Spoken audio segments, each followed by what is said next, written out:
«Местные кадры в промышленность» дал хороший результат в Мирнинском районе. В якутские поселки Жатай в отделе лицензионно-разрешительной работы внесены изменения в график работы. В какое время теперь приходить на оформление оружия.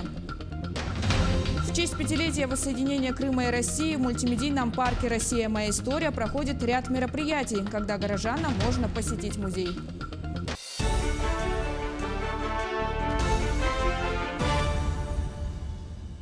В эфире новости, в студии Кристина Якупова. Здравствуйте.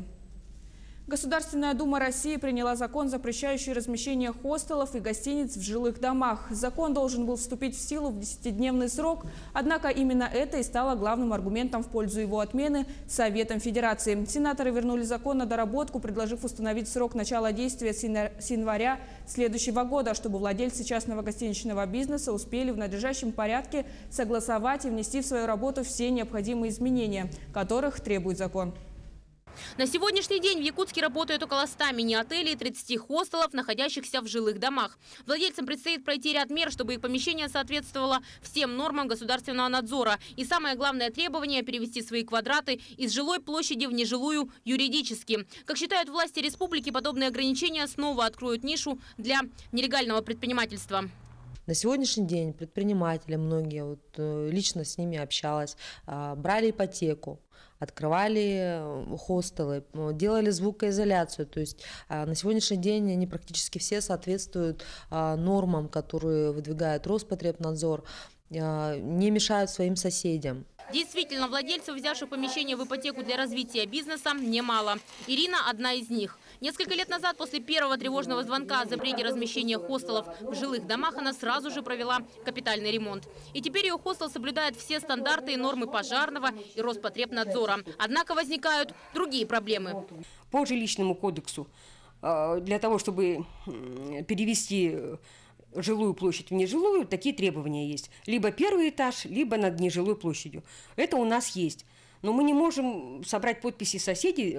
Это все связано с тем, что не все хозяева проживают в квартире, в квартирах этого дома. Жители и гости столицы такой новости не рады. По их мнению, данный запрет приведет к значительному сокращению доли дешевых средств размещения, а также туристов, которые ориентируются на недорогое проживание. Простому смертному, который работает и приехал обследоваться, медицинское обследование пройти, тем более пенсионеры, если да, тогда не будет вообще возможности, где будут люди жить.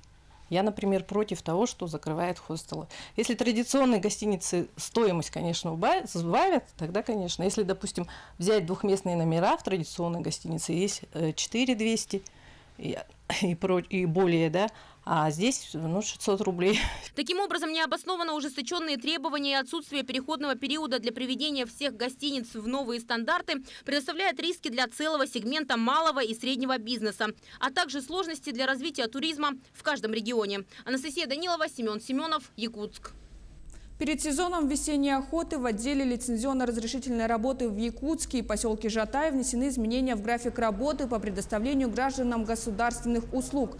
В мае на территории республики будет разрешена весенняя охота на болотно-луговую и водоплавающую дичь. С 18 марта 2019 года прием граждан по предоставлению государственных услуг в сфере оборота оружия будет производиться с понедельника по субботу с 9 до 13 часов. По требованию федерального закона об оружии владельцы огнестрельного оружия должны предоставлять документы в отдел лицензионно-разрешительной работы не позднее 1 месяца до окончания срока действия разрешения. Более чем в 3 раза увеличилось число трудоустроившихся за этот год в Мирнинском районе в рамках проекта «Местные кадры в промышленность». Подробности в сюжете Марферины Алексеевой. Очень было напряженно в Мирнинском районе. Очень много людей стояло у нас в центре занятости. Уровень безработицы у нас вырос однозначно 2 раза где-то. И поэтому эта необходимость принять этой программы как раз нам бы пошло в положительную сторону. Основной работодатель региона – акционерная компания «Алроса». За время действия соглашения программы компания трудоустроила более 700 специалистов со всей Якутии. Также программа предусматривает стажировку и трудоустройство молодых специалистов. На данный момент 10 ребят окончили стажировку и успешно трудоустроились. На работу устроился, и в ОКК отправили учиться уже на высоту у меня есть, по взрывозащите, еще на шахте учусь. Ну, на следующей неделе, наверное, экзамен будет. Посмотрел, вакансия есть, пришел на собеседование, прошел собеседование, ну, так вот и устроился на работу. Я сам с Ленска, сейчас вот снимаю квартиру, да, и прохожу как молодой специалист, и компания, получается, помогает молодым специалистам и выдает компенсацию. Промышленное общество «Тасуряхнефтегаз» является лидером по добыче нефти на территории Мирнинского района. В планах у них дальнейший рост объемов. В связи с этим в этом году общество заключило соглашение на реализацию республиканского проекта. В 2018 году в рамках муниципального соглашения «Тасуряхнефтегаз» обучил и трудоустроил 20 ребят. Кандидатов было очень много, где-то человек 200 подали резюме, потому что желающих очень много было, но отобрали только 20. Вот эти вот 20 у нас обучили за счет района, финансирование обучения шло через район, и вот эти 20 человек в настоящее время работают. Несмотря на ощутимые повышения качества трудоустройства именно местных кадров, многие нефтегазовые компании не готовы увеличить число принимаемых на работу местных жителей, аргументируя это отсутствием необходимых квалификаций и навыков местных кадров. Этот вопрос обсуждался на ежегодных коллегиях нетропользователей Мирнинского района, на что представители Мирнинского политехнического института пригласили руководителей компаний к сотрудничеству. Также надежды на сотрудничество озвучили представители других технических учебных заведений. Ведь именно в Мирнинском районе будет базироваться нефтегазовый образовательный кластер республики. Марфирина Алексеева, Вадим Ларионов, Мирный. Какую профессию выбрать? В Алданском политехникуме состоялся форум для старшеклассников. Работа форума включала профориентационную площадку и ознакомительные экскурсии. Со спецификой рабочих профессий, а также с их востребованностью сегодня ознакомились наши алданские коллеги. «Я в рабочие пойду, пусть меня научат». Под таким названием на базе Алданского политехникума состоялся профориентационный форум для старшеклассников. Ежегодные форумы для учащихся 9 и 11 классов преследуют две цели. Во-первых, привлечение потенциальных абитуриентов. Во-вторых, ознакомление школьников со спецификой рабочих специальностей и помощи в выборе профессии. Мы проводим диагностику профориентационной направленности, когда они могут узнать, какой они типа профессии, какой, например, они там определенные свои заданности, способности, да? И плюс, конечно же, они могут же повстречаться с нашими преподавателями, мастерами производственного обучения. Работа форума началась с профориентационной площадки. Хозяева-студенты рассказали юным гостям о профессиях, которые можно освоить в техникуме. На встрече присутствовали бывшие выпускники техникума, победители республиканских и всероссийских туров чемпионата WorldSkills. Форум 2019-го отличала массовость. Профориентационные мероприятия собрали небывалое количество школьников. Хочу узнать, чему здесь можно обучиться, что можно, какую профессию хорошую знать. После работы профориентационной площадки школьникам была предложена экскурсионная программа. Гости побывали в производственных корпусах и посетили инновационные аудитории, где им были наглядно продемонстрированы опыты и функционирование тяжелой техники. Мне кажется, стоит сюда идти учиться, потому что тут есть новые полезные профессии. Я считаю, что открытие лаборатории – это очень здорово. Я сама, получается, студентка 2-го курса лаборанта-эколога, и мне очень нравится здесь учиться. Кроме производственных корпусов и учебных лабораторий, школьники познакомились с внеурочной студенческой деятельностью, побывали в общежитии и посетили музей политехникума. Татьяна Вахнина, Сергей Шипачев, Александр Лукин, Алдан. Содержание в домашних условиях дикого животного грозит административным штрафом. Как показывает практика, граждане часто забирают животных себе, создавая им искусственную среду обитания, думая, что животное осиротело или заблудилось. Специалисты утверждают, что дикие животные своих детенышей не бросают, могут их оставлять на некоторое время. Животные, которые содержатся в домашних условиях, теряют свой природный инстинкт и потом не могут приспособиться к дикой среде. А также они довольно часто становятся жертвами браконьеров. Экологи просят якутян не подбирать диких животных и в случае обнаружения сразу сообщать природным инспекторам. Эти действия, в общем-то, конечно, они по-человечески хорошие, но содержание диких животных на частном подворье – это, во-первых, проблемно. Во-вторых, это является административным нарушением.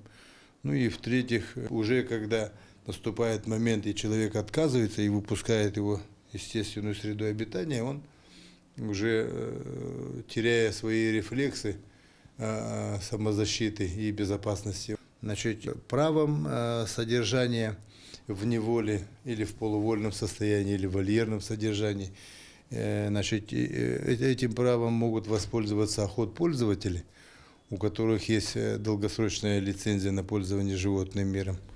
Историю успеха женщин-предпринимателей. В гостиничном комплексе Измайлова в Москве собрались представительницы прекрасного пола, чтобы поделиться опытом ведения бизнеса. Подробности в следующем сюжете.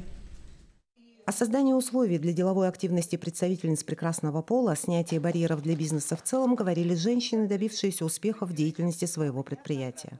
Вопрос о том, стоит ли выделять женщин из сообщества бизнесменов, вызывает споры уже давно. Но женщина – это полноценный участник развития экономики. Чем больше женщин в бизнесе, тем лучше. Об этом говорили все участницы встречи. Думаю, что если будет женщин и в бизнесе, и на руководящих должностях больше, то и мир станет лучше. Ассоциация женщин-предпринимателей России является автором 7 проектов всероссийских конкурсов. В конкурсе «Женщина-директор года» в числе победителей Ольга Григорьева. Национальная посуда компании «Камелек» уже давно любима в Якутии. Она есть буквально в каждом доме. Сейчас решается вопрос о включении компании в программу национальных промыслов для того, чтобы обеспечить выставочную деятельность в Москве по всем территориям, для того, чтобы сделать продукцию «Камелька» брендом Якутии. Ваш представитель вашего региона, Олечка Камелек, она просто поразила своим талантом, работой, навыками, которые есть чему учиться и нам на северах. На конференции и конкурсе достойно представила свой регион Ольга Григорьева. Она действительно показала, что в республике есть потенциал, отношение к женщинам-предпринимателям. Поэтому мне очень хочется сказать большое спасибо главе республики Якутия за кадровый подход, за отношение к женщинам-предпринимателям. В ассоциации создается карта лучших практик победителей всероссийского конкурса, на которой будут обозначены адреса передового опыта. На такой карте появится и Республика Саха. Татьяна Черемкина, Виктор Олесов, Москва. Именно в этот день, в 2014 году, Крым официально вернулся в состав Российской Федерации. В честь 5-летия воссоединения мультимедийный проект «Россия. Моя история» запустил на площадках всех 19 исторических парков страны отдельный раздел экспозиции, посвященный истории Крыма от античности до сегодняшних дней. Также в музее состоялась лекция члена Союза дельтапланеристов Евгения Таззединова, который рассказал об истории дельтапланеризма в Крыме, о легендарных личностях и о российской школе. Отметим, что все желающие познакомиться ближе с историей возрождения территории могут сделать это с 16 по 24 марта. Выставка «История Крыма» будет проходить в течение 9 дней. Я поехал учиться туда еще в 2012 году. Там было очень широко развито обучение. Туда, считай, ездили со всей России. Там были специалисты высокого класса по обучению по дельтапланеризму. У них было как бы поставлено уже все как бы на поток. Скажем, где-то за неделю, за 2 они пилота с нуля уже выпускали на полеты. В это время у нас в Якутии только возрождалось, наверное, как в 80-х годах еще был дельтапланеризм. В связи там, с 90-ми годами, когда уже все тяжело это стало, все это затухло. И где-то в конце 90-х, начало 2000-х все это начало возрождаться. Мы продолжаем следить за развитием событий. Оставайтесь с нами.